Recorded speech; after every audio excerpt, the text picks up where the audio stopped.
உங்களுக்கு ஏதோ ரொம்ப உடம்பு சரியில்லாமல் போயிடுச்சு, ஒரு டாக்டர் வந்து ஆப்ரேஷன் பண்ணி உங்கள் உயிரையே காப்பாற்றிட்டாரு அப்படின்னா நீங்கள் பார்க்குற எல்லார்கிட்டையும் சொல்லுவீங்க, இந்த டாக்டர் வந்து எனக்கு ஆப்ரேஷன் பண்ணார், இந்த டாக்டர் வந்து எனக்கு ட்ரீட்மெண்ட் கொடுத்தாரு, எனக்கு எல்லாமே சரியாயிடுச்சு, நான் இன்றைக்கி உயிரோடு இருக்கிறதுக்கு காரணமே அவர் தான் அப்படின்னு சொல்லிட்டு எல்லார்ட்டையும் போய் சொல்லுவீங்க. கரெக்டாக? இதே மாதிரி நம்மளோட வாழ்க்கையில் ஈசப்பா எவ்வளோ அற்புதங்களை நம்மளோட வாழ்க்கையை செஞ்சுருக்காரு. ஆனால் இதை மாதிரி என்னைக்காவது நம்ம யார்கிட்டையாவது போய் சொல்லியிருக்கோமா?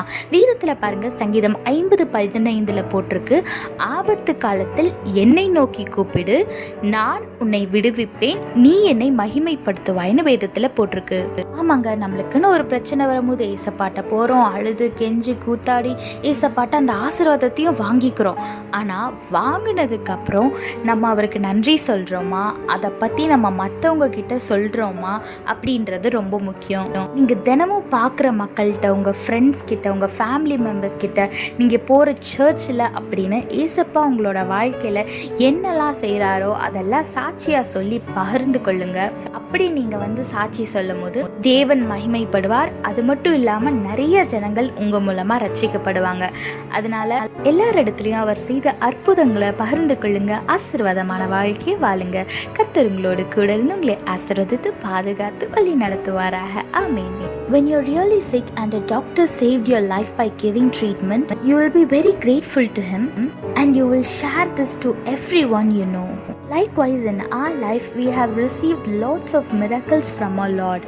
But the question is, have you shared the testimony to everyone you know?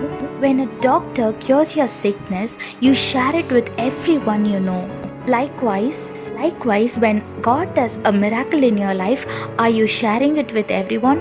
Look what the Bible says in Psalm 50:15. Call on me when you are in trouble, and I will rescue you, and you will give me glory.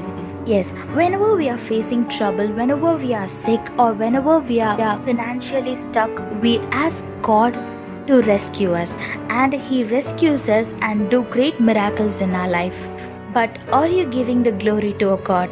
Are you sharing the testimony? Your single testimony can transform others' life. Your testimony can change their life and make them accept Jesus. So whatever God does in your life, do share it with everyone and be a blessing to everyone and live a blessed life. God bless you all. Have a blessed day. Amen.